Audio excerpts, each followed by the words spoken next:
En un mundo donde las fronteras se desvanecen y las conexiones globales se intensifican, surge una fuerza que une naciones y protege derechos. Ven a conocer con nosotras el derecho internacional. Hola, el día de hoy les hablaremos sobre el derecho internacional. El derecho internacional es la rama del derecho que regula las relaciones entre los estados y los particulares, siempre y cuando se tenga un componente internacional con el fin de evitar conflictos. Surge de la necesidad de regular los conflictos frecuentes entre países y se remonta a tratados de paz como el de Westfalia de 1648, que como tal fue el que puso fin a la guerra de 30 años en Alemania y a la de los 80 años entre España y Países Bajos. Ahora bien, el derecho internacional se divide en dos ramas, el derecho internacional público y el derecho internacional privado. El derecho internacional público se ocupa de las relaciones internacionales entre los estados y los sujetos internacionales. Como tal, se ocupa de mediar jurídicamente entre entidades soberanas. Es principalmente coordinativo, o sea, que procura conducir el conflicto a través de canales regulares, pacíficos y justos. Hay una discrepancia con respecto al origen de este, ya que algunos dicen, o bueno, más bien consideran, que es tan antiguo como las naciones humanas mismas, y otros suponen su inicio formal a partir del siglo XVI o XVII. Ahora, el derecho internacional privado, por otra parte, se ocupa de la resolución de conflictos de competencia internacional, conflictos de leyes internacionales, la cooperación procesal internacional y la condición jurídica de los extranjeros. Y su objetivo es la persecución de la armonía en las normativas jurídicas privadas de los distintos estados, entre los que se da alguna relación de derecho específica. Algunos ubican su origen en la antigüedad, principalmente en la antigua Grecia o en el Imperio Romano, pero otros dicen que comenzó en el siglo XVIII con el jurista boloñés Francesco de Accorso. Ahora, tocando otro tema, les hablaré sobre los sujetos de este derecho internacional.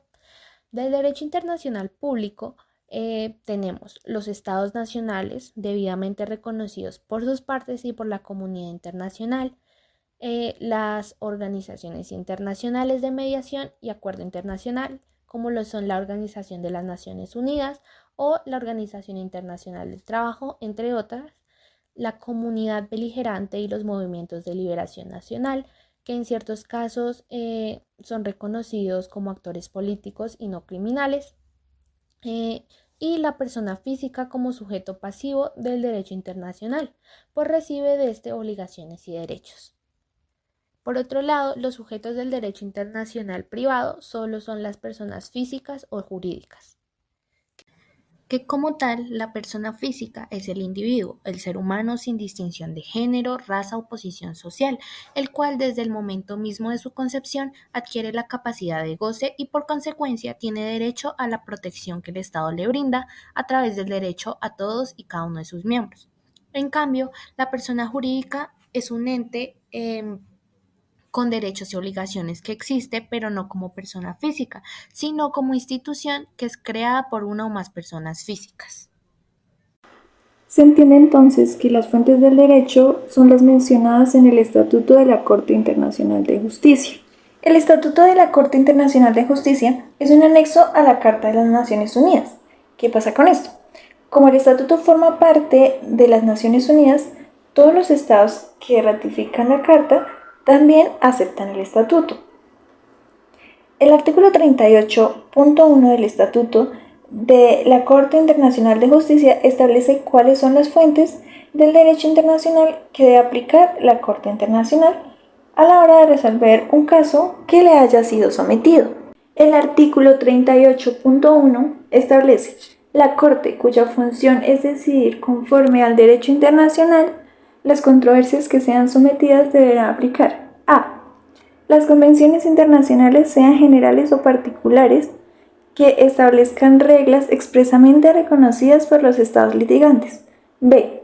La costumbre internacional como prueba de una práctica generalmente aceptada como derecho. C. Los principios generales del derecho reconocidos por las naciones civilizadas. Y D. Las decisiones judiciales y las doctrinas de los publicistas de mayor competencia de las distintas naciones como medio auxiliar para la determinación de las reglas del derecho. Es decir, que básicamente las fuentes del derecho son las convenciones internacionales, o sea, los tratados, la costumbre internacional, los principios generales del derecho internacional y, de modo auxiliar, las decisiones judiciales y las opiniones de académicos y doctrinarios.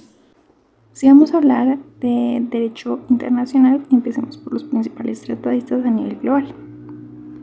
Para esto hay que mencionar a Hugo Grocio, 1583-1645. Este es considerado el padre del derecho internacional y sentó las bases del Eugenio. Henry Wheaton, autor de Elementos del Derecho Internacional, una obra clásica que contribuyó a la sistematización del derecho internacional. Catherine Broadmoor, profesora de Derecho Internacional, experta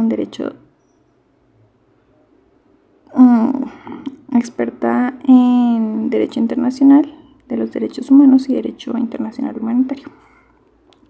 Y Luisa Albur, profesora de Derecho Internacional. En cuanto a los tratadistas de América Latina, tenemos a Carlos Calvo, que es argentino, y a Carmen Villadares, que es chilena. En los tratadistas colombianos tenemos principalmente a Hernando Yepes y a Indalacio Líbano Aguirre, ministro de Relaciones Exteriores. Ya que hablamos de regulación, hablemos de las jurisdicciones, que son esos guardianes de la justicia global. Uno de los más importantes, claro que sí, es la Corte Internacional de Justicia, que es un órgano judicial de las Organizaciones Unidas y del mundo, y se encarga de resolver disputas jurídicas entre estados. Por otro lado, la Comisión Interamericana de Derechos Humanos es un órgano autónomo de la OEA, y pues se encarga de promover la observancia y la defensa de los derechos humanos en las Américas. Muy relacionada también la Corte Interamericana de Derechos Humanos, que protege los derechos humanos y se encarga de aplicar la Convención Americana. La Corte Penal Internacional, por otro lado, tiene su sede en La Haya y es un tribunal de última instancia. Ya se utiliza cuando los estados consideran que no pueden con eso. Y se encarga de investigar y juzgar a individuos que han cometido genocidios, crímenes de lesa humanidad, crímenes de guerra y agresión. Por otro lado, el Tribunal Internacional del Derecho del Mar. Este resuelve controversias de delimitación de zonas marítimas o preservación del ambiente marino, entre otros que te dejaré acá.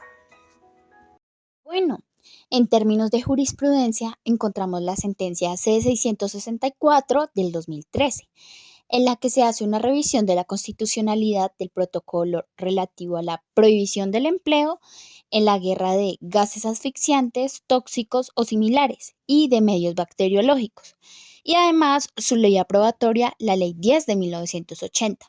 Este protocolo fue firmado en 1925. Si nos damos cuenta, las dos fechas son antes de 1991, es decir, que su marco normativo rigió bajo la Constitución de 1886. Lo que se quería con esta sentencia era declarar la exequibilidad de lo mencionado anteriormente, teniendo en cuenta el artículo 241 en su numeral 10. ¿Y pues qué dice esto? Pues bueno, habla de la competencia de declarar la exequibilidad de un tratado y una ley aprobatoria. Y si se declara constitucional, pues que ya con su ratificación podrá entrar en vigor en Colombia. Bueno, la Corte también tuvo algunas consideraciones, como el principio pacta sunt servanda, en que los estados deben cumplir con los compromisos internacionales. ¿De qué? Pues de garantizar la compatibilidad de ese tratado con su propia constitución y ahí sí darle una ratificación al tratado.